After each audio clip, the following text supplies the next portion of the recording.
if you've got any questions as we're going on, please do feel free to drop those in the chat or drop those in the Q&A box, and I'll try and ask as many of those as I can. But first of all, if we can just start with a bit of an introduction. So Kasim, do you want to introduce yourself first? Sorry. Hi everyone, my name's Kasim. I'm the current president of the Future Faces Chamber of Commerce, and I've been a member of Future Faces for over 5 years. And I actually got involved in Future Faces because of the awards. So when I was working, well, not when I've been working there for a while now, 7 years.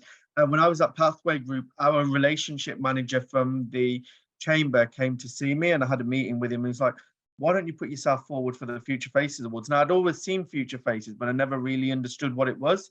And actually having the conversation with our relationship manager and being put forward for the awards, and then actually getting shortlisted and being invited to fantastic networking event at, I think it was Dirty Martini or Revs de Cuba. It was one of them two, but it was absolutely packed and rammed full of young professionals. And I just, found that, that was it. I was sucked in, and I haven't looked back since. And people keep laughing at me and asking me how old I am, but I can assure you I'm still within the threshold to be a part of Future Faces and the awards. And I just for myself, a few things. I can't stay with you for the whole session, unfortunately, but a few messages from me. Don't be let down if you don't win or you're not shortlisted.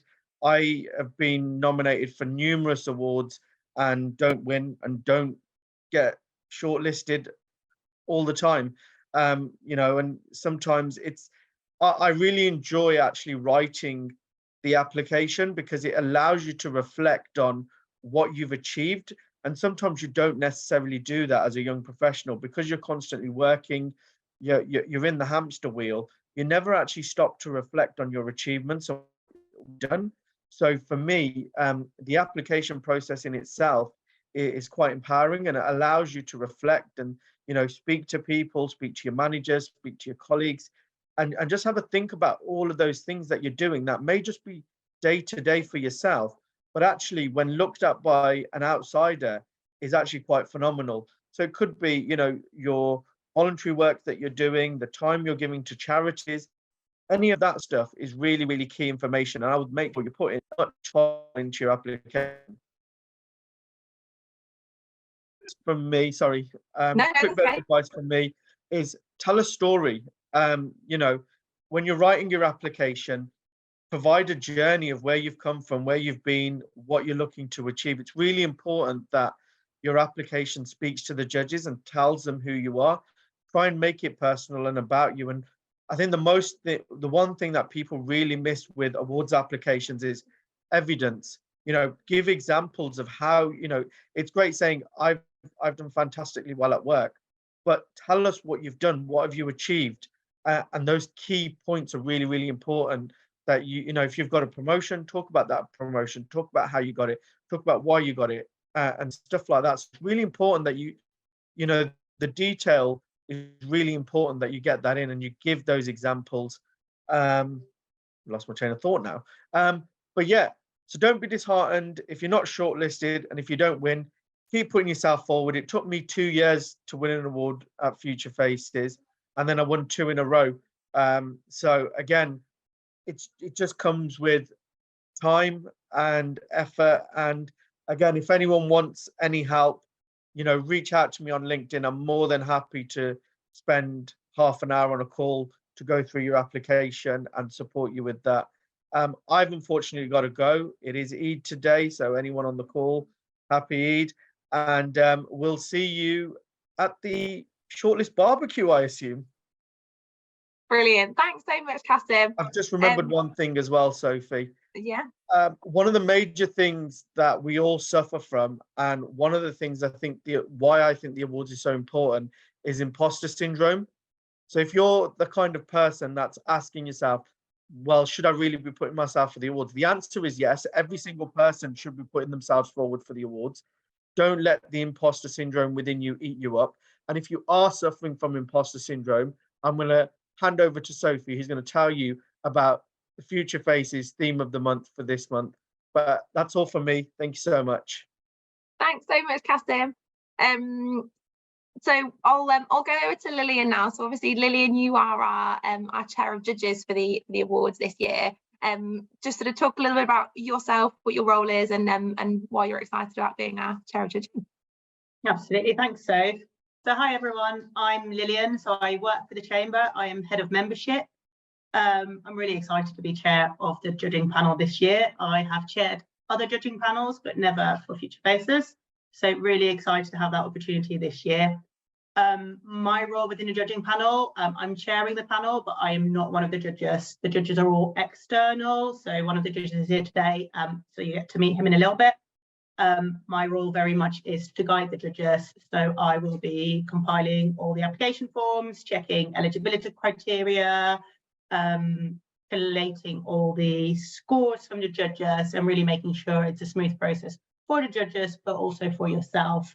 So you receive updates on where your application is at, whether you're shortlisted, and what the next steps are as well along the way.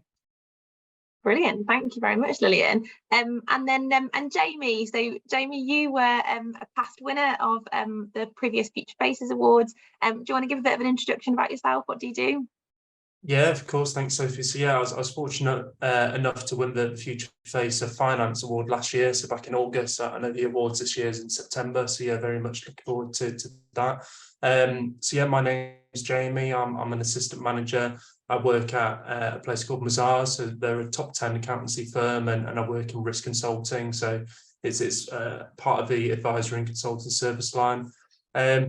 I can go into the application process a bit more, or yeah, what do you want to know? Yeah, we'll come back and ask him and ask those nitty-gritty questions. But I'll just, CJ, you're one of our judges this year, so I'll let you just introduce yourself a little bit. What do you do, and why are you excited about being one of our judges? Absolutely, thank you. Good afternoon, everyone. My name is CJ, as you've heard. I do multiple things. It's hard to pinpoint exactly one thing that I do. I'm currently sat in a community gift shop, which I've set up in the Great Western Arcade in Birmingham, which supports over 300 entrepreneurs who kind of keep their businesses in circulation to exhibit their products around the shop. There's also going to be a hairdresser's upstairs and a barber shop downstairs. So it's going to become really a staple in the community for Black and minority entrepreneurs. I'm also a writer and theatre director, so I'm an associate writer with the Royal Shakespeare Company and also at the Birmingham Rep Theatre. I've had 2 shows produced there and a few in London also. I'm now kind of working with entrepreneurs in the tech sector in terms of how to position their brand story and also supporting them with their business operations as well. So multifaceted in terms of, you know, the range of work that I do. But in terms of this particular awards, what I think I'll be looking for is, what is your social purpose? What is the reasoning behind you wanting to, you know, pursue your kind of entrepreneurial ventures or whatever it is you're doing in the workplace?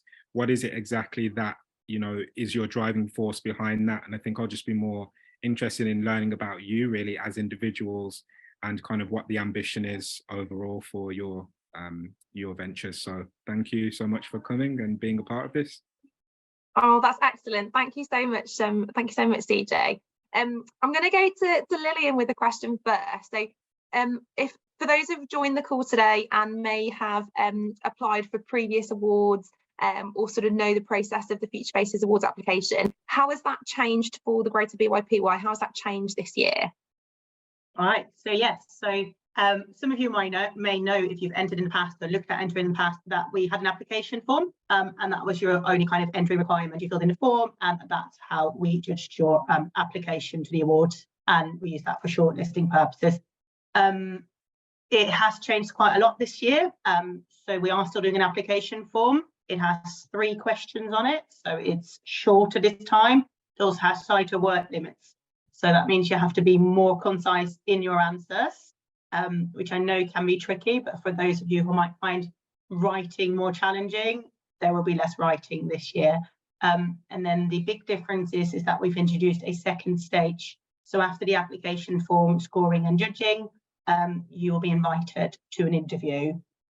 Where possible, we do them in person, but if for whatever reason you are not able to join in person, we can make virtual arrangements for that as well.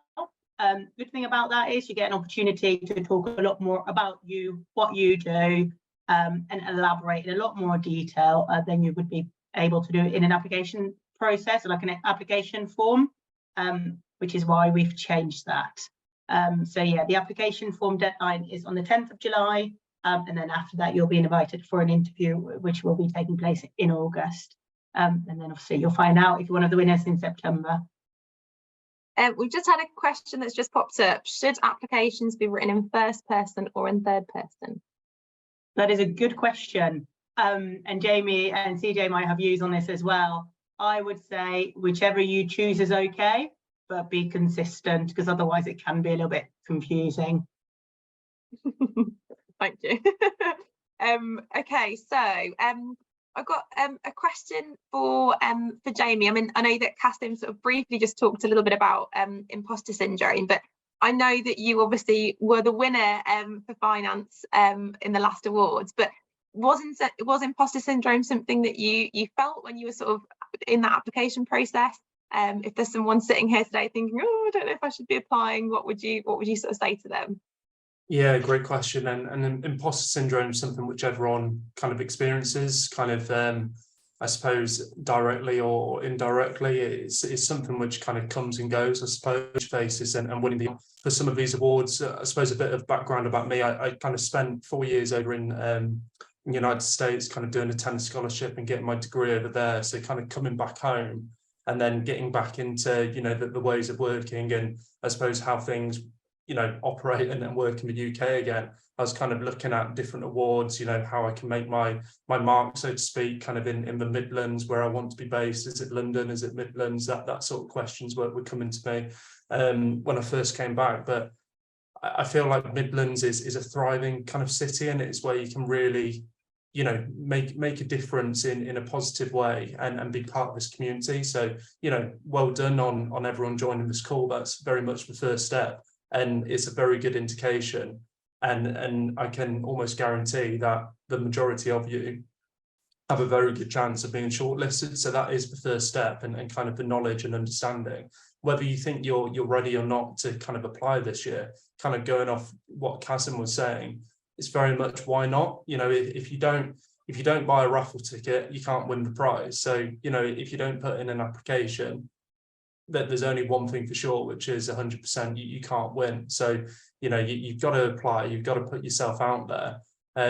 I think, you know, whether you're kind of a bit more introvert or extrovert, it doesn't really kind of make a difference in terms of the application process and kind of your chances of winning. It's very much I'd kind of recommend trying to obviously maybe have a look at your LinkedIn presence, think about your personal brand, trying to get out there a little bit more, but then also, you know, the work which Sophie and kind of Future Faces is doing, that there's lots of opportunities on a monthly basis to be involved with an open kind of group. It's very much not closed. So you go for the first time and you feel like you've gone, you know, for the last year, 2-3 years. So I think imposter syndrome for me, it didn't really play into this process, to be honest, but it's definitely something I've experienced for, you know, lots of other areas in my life, including work, including, you know, the awards. I suppose when I was actually there on the day, you know, that there's an element of, you know, my name's on the screen against 3 other people.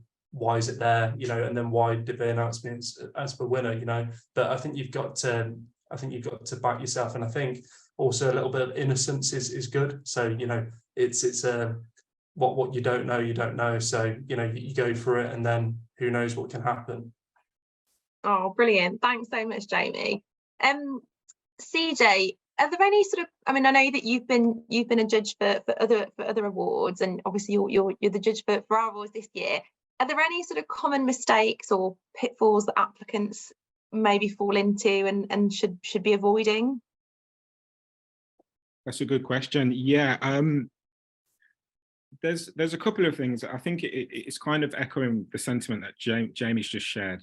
It's not being bold enough in your claims. So if you have done something, back yourself, you know, really put that in the most succinct, clear way that the the judges can really understand.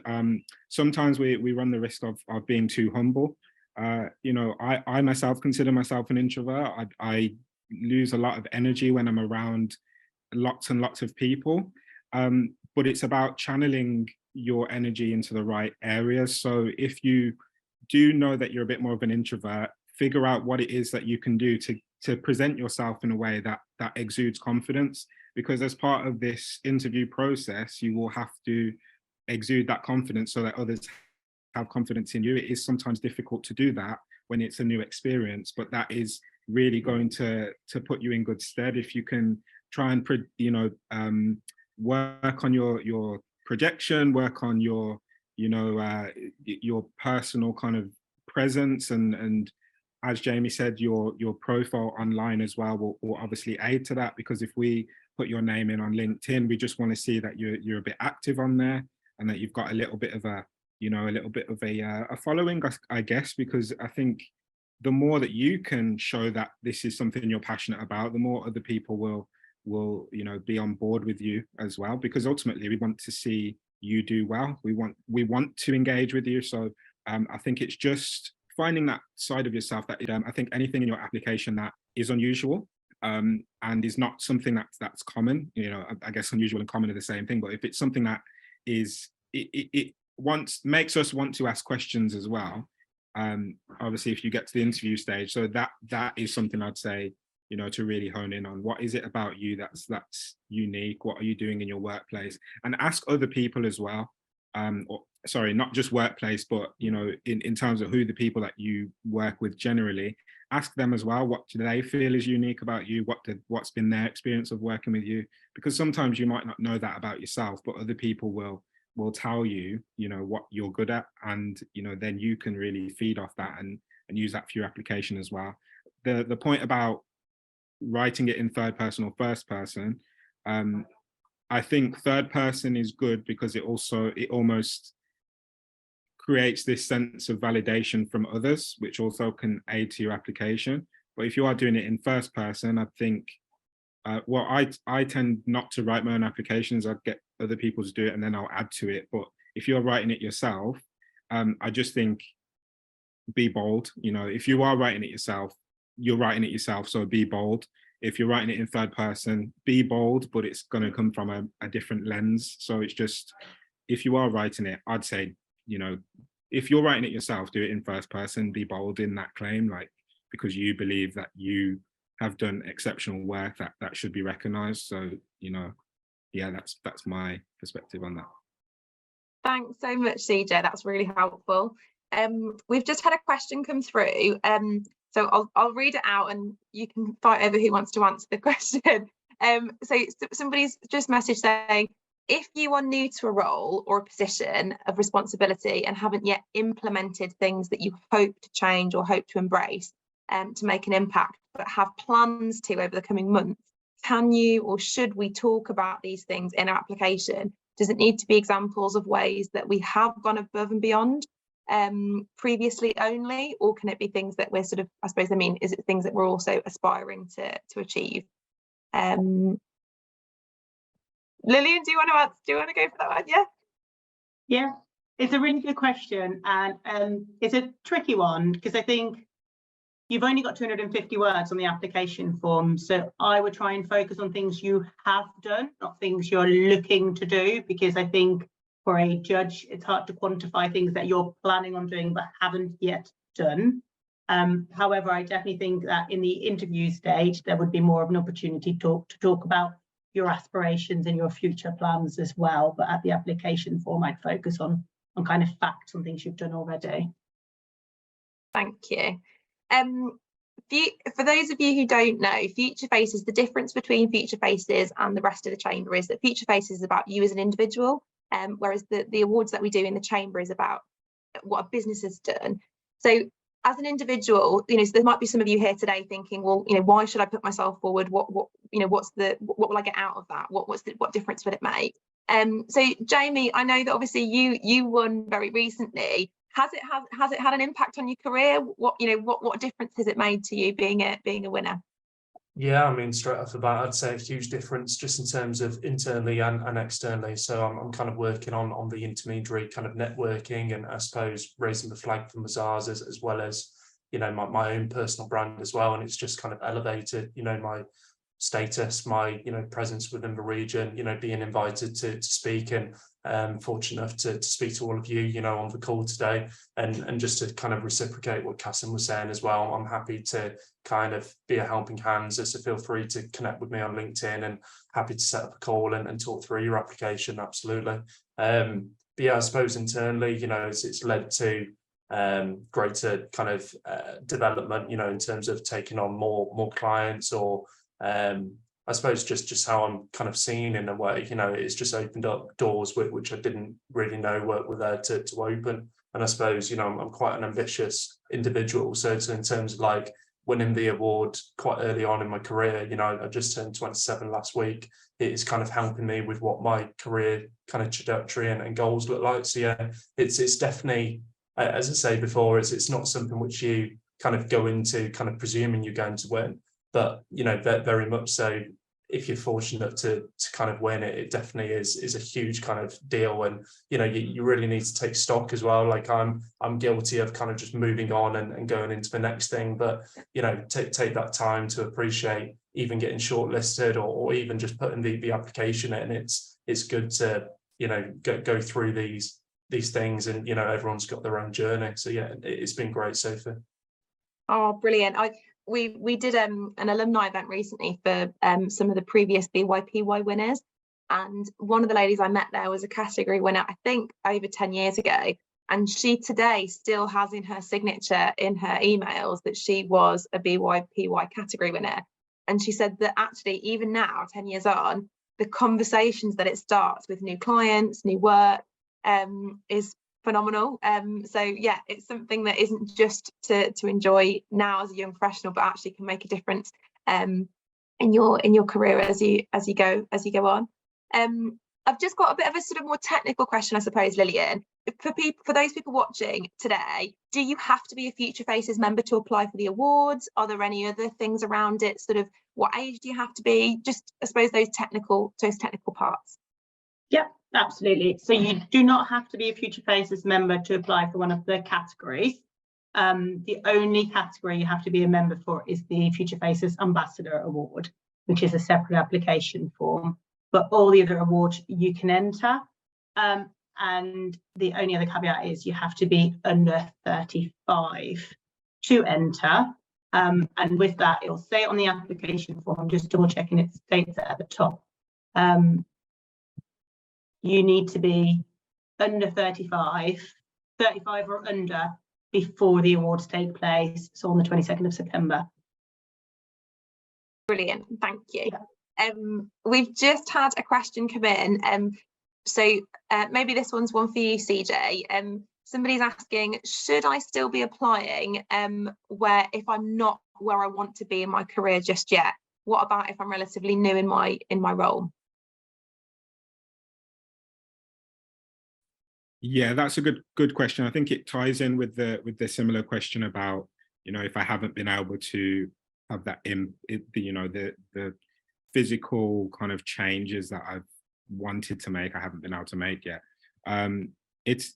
As Jamie's mentioned, it's about exposure. You know, above all else, this is about exposure. So it's not about, it is about winning and whatever, but it is mainly about exposure. It's about who you will meet in that room. It's about who you will meet. Even if you don't get shortlisted, still attend the awards, because the amount of people that are going to be in the room that are in your similar sector that you can feed off in terms of how to kind of propel your career, or what kind of routes you can go around. So it's not just about having your name on the screen and winning the trophy. It's actually about, what can I do to propel my career forward? So if you are at a stage where you feel you're kind of at the infancy in your career, it is mainly at that stage about exposure. So the application itself is about, again, what you have done so far in your career, what you have achieved. So we're talking about action and impact. We're not talking about, I want to do this, I want to do that. It's about, this is what I have done.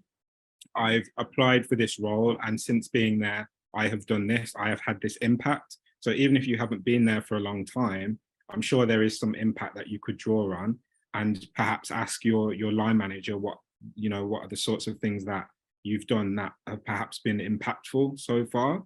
So of course it's going to be more difficult if you've only just entered a role, but it doesn't mean to say it's impossible, but you have to be a bit more creative in terms of what you're going to say in that application to make you stand out. So if it's more bordering on the personal relationships that you've formed in that workplace, if it's more about how you instill confidence in your team, despite only working there for a short space of time, anything that you can use to that's measurable, that's impact focused and impact driven is going to help you. So yeah, you really just have to be creative and think, what have I actually done?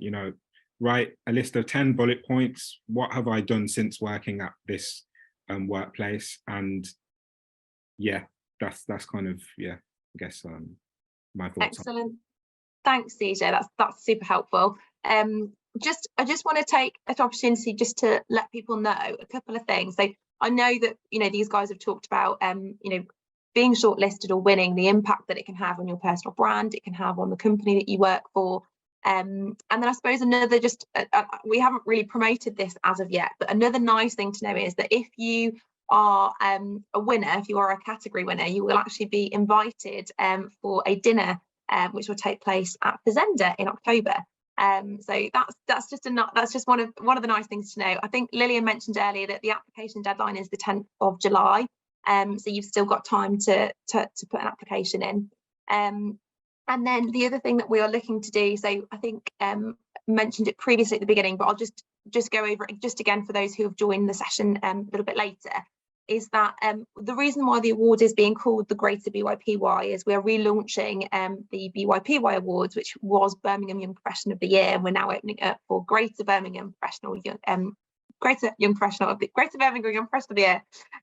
And previously, winners of BYPY, there was such a fantastic community around those awards, and we want to keep that going. So all winners again will be invited to a BYPY alumni event, which will happen next summer. So there's a great opportunity there again for you to network with some of Birmingham's great leaders. We've had a couple more questions come through, so just wanted to have a look at those. So one of the questions we've had is, do you think that we should be specific about our work and achievements in the application, or should we be more general and save specifics for the potential interview? The word limit suggests doing the latter. I don't know, Lillian, did you want to maybe pick that one up? Yeah, absolutely. I mean, my advice would be to be as specific as you can be within the word limit. It actually 300 words is more than you think, and also you've got 3 questions to answer, so you can probably cover quite a bit of the specific, but you might not be able to cover in as much detail as you like. I think it's just about being concise and really considering if it helps towards the narrative, like the journey, what Kasim talked about. So it's really easy to come up with 10 examples, but actually, do we need to know all 10, or is there 2 really strong ones that you could use within the word count? But where you could be specific, I definitely would be. And should people include things if they've got university achievements that were sort of 5 years ago? Is that something to include, or? I guess, again, it depends on your narrative within your application. So if it's relevant to your journey and what you're achieving and what makes you stand out from the crowd or show that you've gone above and beyond, then yes, definitely. And I think it also depends on how long your career path so far is. If you're fairly new in your career, you might focus more on a couple of examples from your current role, whereas if you've been working for a little bit longer, or you've got a university journey as well, then you might want to cover more of that.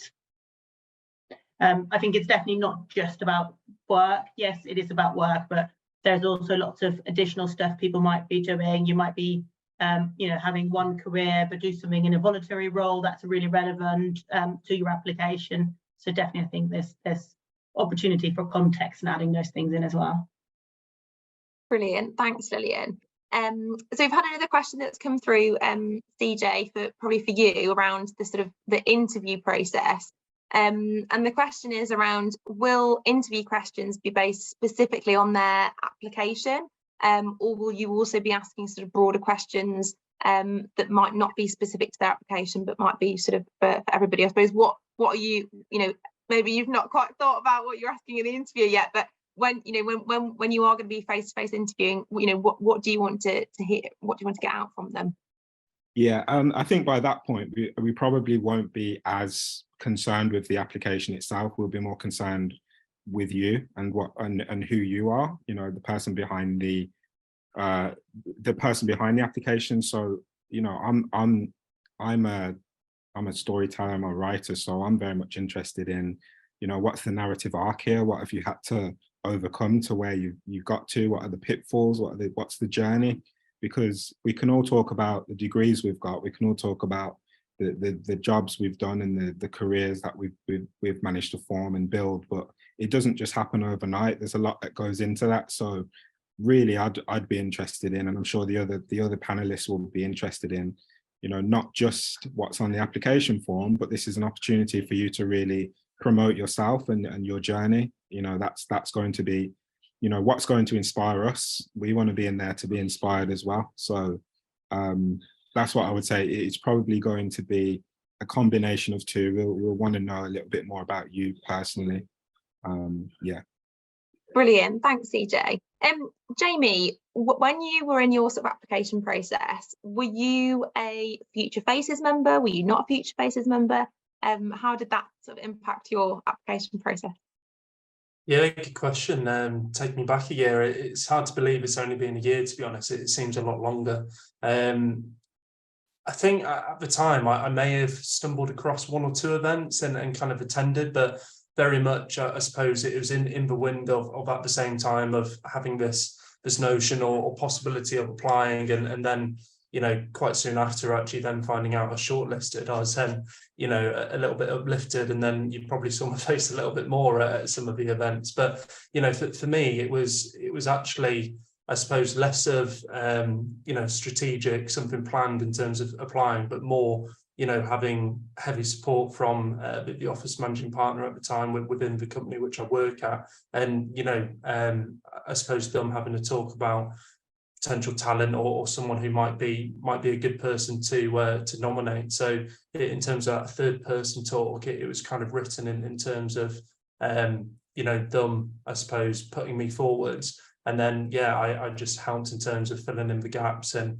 adding some more detail and just applying it a bit more. And Mazars does have kind of a good track record, so I suppose that gave me a bit of a boost. So my line manager previously won it. You've alluded to Laura, who's she actually won the whole kind of thing, so the BYPY. So I suppose that gave me confidence.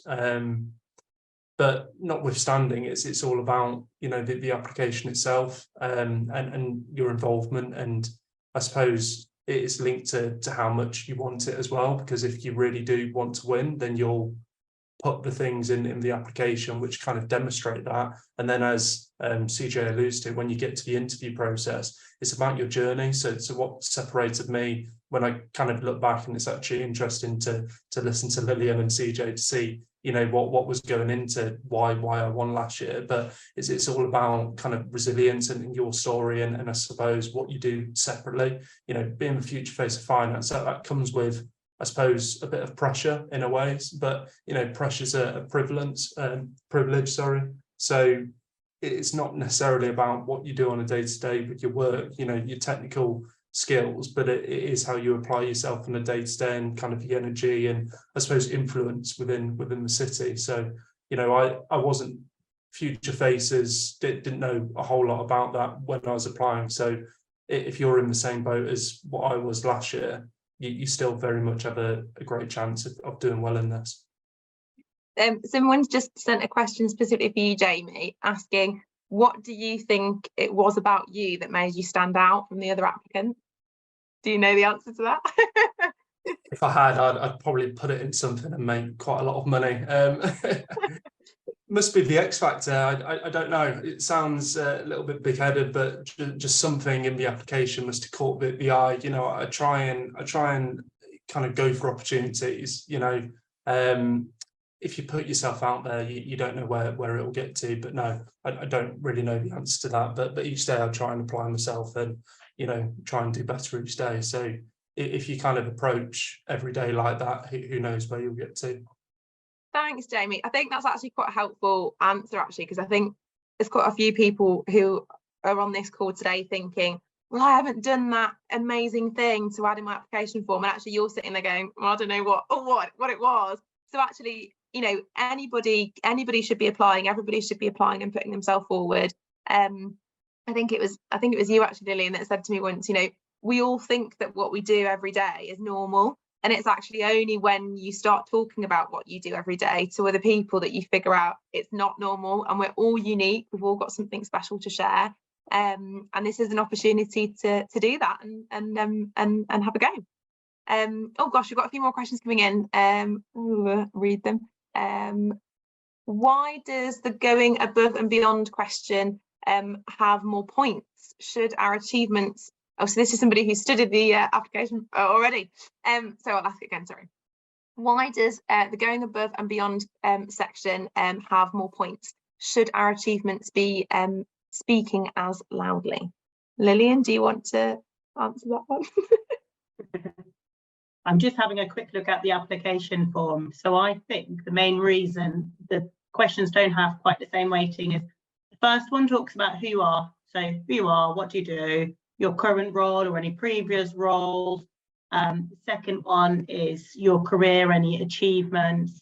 And then really your third is to kind of elaborate on all of that, I guess, which is why it weighs a little bit more heavily. So you can, in question 2, you can talk about your achievements, and in question 3 is almost an opportunity to shout about them a little bit more loudly or add anything that perhaps isn't work related, but shows that you really are going above and beyond and are making an impact, which is why that question weighs a little bit more heavily. So it's a bit more open to interpretation, and for you to use that to really showcase why you should be considered for the category winner. Thanks, Lillian. CJ, we've had a question come through. It says, if I have faced adversity in my career journey, but have managed to overcome it, is this something that I should be mentioning in my application? Yeah, absolutely. As long as it's relevant to what you're trying to say. So it's kind of, it's a fine tooth comb, because we all face adversity in some way, shape or another. But then you kind of run the risk of just mentioning things because you think that it's going to, you know, make your application stand out. So there's a balance. You kind of have to, if it's relevant to what you have achieved, and these pitfalls should have really made it near enough impossible for you to achieve what you've done. So for example, let's take an example, you know, that I've read prior. Somebody said that they'd failed an exam, and then as a result of, you know, they wanted to give up, but they persevered and then they ended up passing the exam. Okay, that's great. But let's say that you've exam because actually they were tempted to kind of quit the whole process entirely, but they found the courage to then, you know, so it's finding that balance. You know, failing an exam, that's life, we fail. But is it something that happened in addition to that actually most people would have probably just left it or quit, but you've actually had the shown resilience to actually overcome that. So it's, if you are going to put something in around adversity, I think it really has to be something that will make us think, oh wow, you know, I would have probably just left it, or, you know, I don't know if I would have been able to do that. You know, it has to really speak to us in a different way, rather than something that we all probably have experienced, but can just push past it. So yeah, as I say, it's a bit of a balance, but I wouldn't say to avoid mentioning it if you feel that it has been a real kind of thing that you've had to overcome in order to get to this point. Yeah, that's really interesting actually, what you're saying about actually, rather than just filling out the form and answering the questions, it's about story, and actually does that contribute to your overall story and what the story you're trying to tell. So yeah, that's really helpful. Lillian, this might be a bit of a technical question for you. Can they include links to work that they have published? Yes, I would say so. You can definitely include links.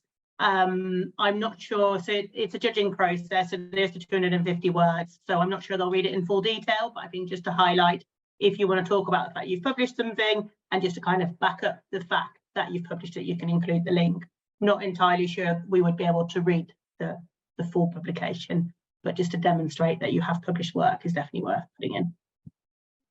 And then, do you have to apply yourself, or can you be nominated by a colleague or a manager? If the answer is either, is there one way that's better? Either way, you can apply either way. So we have cases where people are put forward where they might not know about it, or where a manager talks about putting someone forward, or where people put themselves forward. I'm not sure which way is better, but I probably would look towards CJ as one of the judges, what he would think is better. Is that in terms of links? No, sorry, in terms of whether it's better to nominate yourself or be nominated by someone.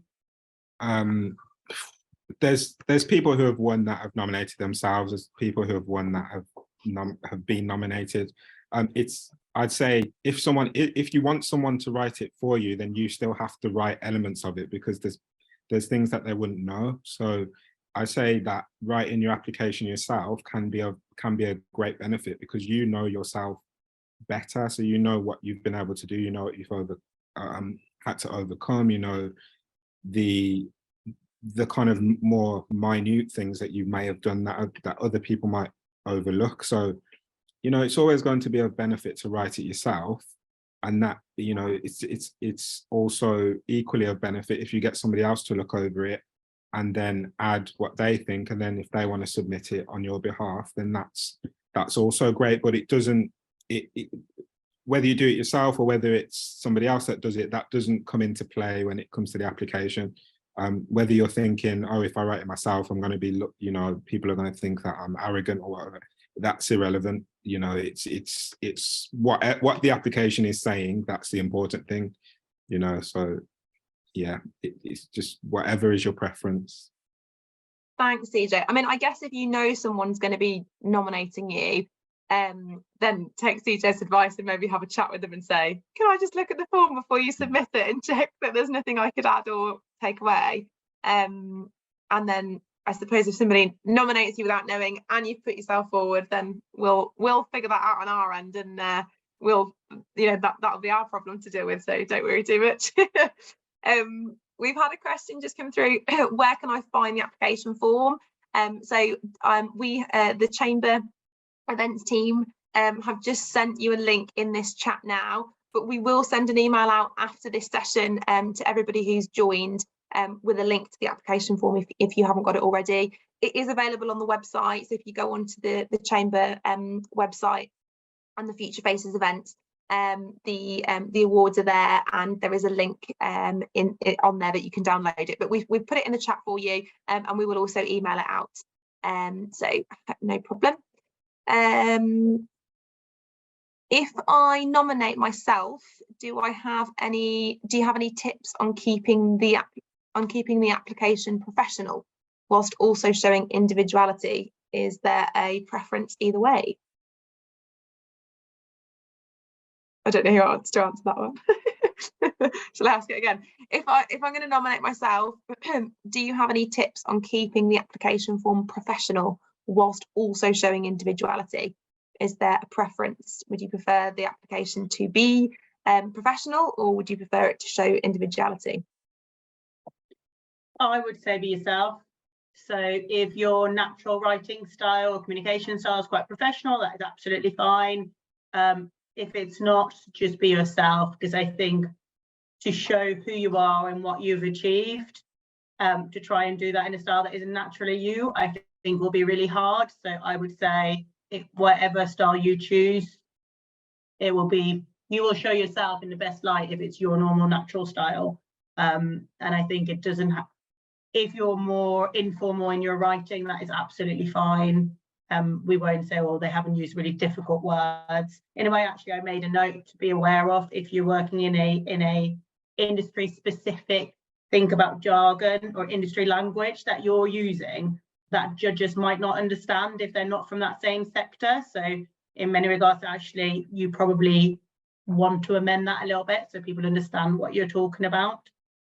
So yeah, definitely just be yourself and be authentic when you write it, I would say. Thanks, Lillian. That's really helpful. I mean, we always say that, you know, I know that it's the Greater Birmingham Young Professional of the Year, but it is brought to you by Future Faces, and Future Faces is the network for everyone. It doesn't matter what industry you work in, it doesn't matter what sector you're in, it is the network for everybody. And I think as a result of that, you know, it's the same for the awards. It is for young professionals. But you know, it's what we say really when people ask me, oh, what shall I wear to your networking events? Dress for your industry. What would you wear to work? And I think it's the same applies here with the application form. Write the application form for your industry. If you're, you know, if you're in hospitality or if you're in a creative industry, be creative. If you work in legal or finance, but you're also creative, put it in there. You know, it's to make you stand out and to make you you shine. Can you use links to press? So somebody's just asked, can you use links to press and news outlets in the application? So I mean, the answer was yes to things that you've written. I think it's the same for, you know, for this as well. If there's stuff that, you know, links to stuff you want to include, absolutely feel free to include any of that in your application. But I suppose just be aware that, you know, however many links you put in, those take up characters and words on your application form. So yeah, just be conscious of that. And I would just add to that, absolutely include them as kind of backing up what you've done, but because there is a word count, you just might not. If there's a whole website with more stuff that you've done, they might look at that just to see what it is, but they probably wouldn't read all of that, because obviously we want to be fair to everybody, which is why there is a word count for everybody to use the same amount of words to describe what they've achieved. Brilliant, thank you. Somebody's just asked, what happens if my word count is over? That's a really good question. So what I found over the years is that some judges judge things very differently than others. So my general rule, which I'll set out to all the judges as well when we're reviewing applications, is there's a 250 word count and then a 300 word count per question. General rule, if you're going 10% over, you're fine. There's kind of that leeway. So if you go to 275 or 330, that's fine. Anything over that, we probably would start saying it's a little bit unfair. If you're a little bit under, again, that's fine. You don't have to fill it till 300 words. But I would just take that as a kind of as a rule to make sure that you're not more than 10% over. Brilliant. I think that I've gone through all of the questions that I had, and I think I've managed to answer all the questions that we've had during this session. So I suppose just before we go, you know, guys, is there anything that you wanted to share today to inspire those who are maybe thinking or nervous about applying, or maybe they shouldn't apply? Is there any sort of final words of wisdom that you wanted to offer before we sign off? I think the one thing I wanted to say is, well, actually probably two things. One, on the application form is make sure you take your time to fill it in. It is it can be challenging to put it all into the word limit. And then also make sure you answer the actual question, because I think it can be really easy to start typing but not actually answer the question. So those were probably two things I just wanted to add to that. And then just in general, I think, don't be shy to apply. Like we've talked about a little bit before, it's really easy to think that I haven't done anything that's really important or that really stands out, but probably you've mastered what you're doing, which means that you don't think it's very impressive, but actually it is. So I kind of said, like, if you think of yourself, if like a friend had done what you had done, would you be proud of them? Do you think it would be worth showcasing that? And if the answer is yes, then put yourself forward and showcase what you have done as well.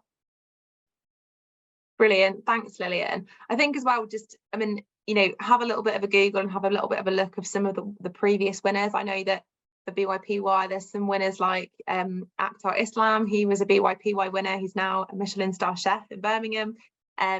Everybody knows Nicola Fleet Milne. If you walk on Colmore Row, you will know who Nicola Fleet Milne is. She was a winner of BYPY. Anthony McCourt, who's, you know, one of the biggest property developers in the Midlands. The impact that, you know, going forward for these awards can have is huge. So, you know, absolutely put yourself forward. CJ, any sort of final last word before you see these guys on the other side of the interview? Yeah, I would say enjoy the process.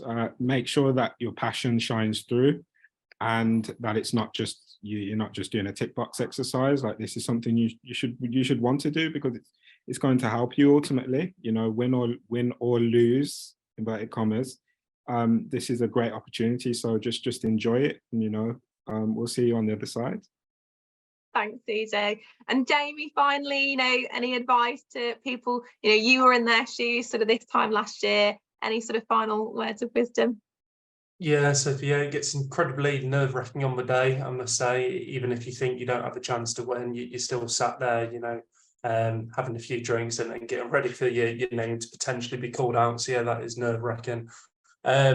Yeah, just similar to CJ, really, try and enjoy the process. It's not about winning or losing. I know that's cliche, and I'm probably one of the more competitive individuals you'll meet. So it's all about kind of that self-development, kind of understanding some of the reasons why you think, you know, you want to put yourself forward. And even if you don't think you're ready this year, you know, I would advise kind of applying still, and even, you know, gearing up for the following year, perhaps. The other couple of things I just wanted to mention was to do with LinkedIn. So your presence on LinkedIn is important, like what we've alluded to. So a bit of homework for everyone, you know, add me on LinkedIn, as well as, you know, the other guests on the panel, and just start networking. You know, it's never too soon. You guys are the leaders of the future. So, you know, in 10, 15, 20 years time, you're going to be seeing the same faces. And the other thing is about kind of the external opportunities as well. So I've had the chance to be a guest speaker for a Tag Midlands network event. I've helped host, you know, a Future Faces event at Mazars with Sophie. So, you know, you don't know where these things lead to. So just, you know, continue on your journey, and best of luck. Oh, brilliant. Thank you all so much for your time today. And thank you guys who have joined. Just a final thing from me is that as most of you will know, Future Faces, each month we have a theme for the month, and our theme for July is all around imposter syndrome. I'm actually going to be interviewing on the podcast, on the Future Faces podcast, Laura Thursfield. So Laura was a BYPY winner. Laura works with Jamie at Mazars. And one of the things that Laura said to me when I met her a few months ago was winning the award, being the overall winner, opened doors for her that she felt she shouldn't have been able to walk through. It's going to be a fantastic podcast, so do tune in and listen to Laura's journey and Laura's story. We've also got an imposter syndrome event which is going to take place at Lloyds Bank on the 11th of July. So again, sign up for that and attend. That'll be a really great session. I know that Rebecca Tate from Lloyds Bank is going to be one of the panelists. So it'll be a great session to join in. As always, if you have any questions for me, you can drop me an email, or you can add me on LinkedIn and drop me a message on there. And we look forward to seeing you hopefully at the Shortlisters Barbecue, and then also on the 22nd of September at Eastside Rooms. So thank you so much, guys, and hopefully see you soon.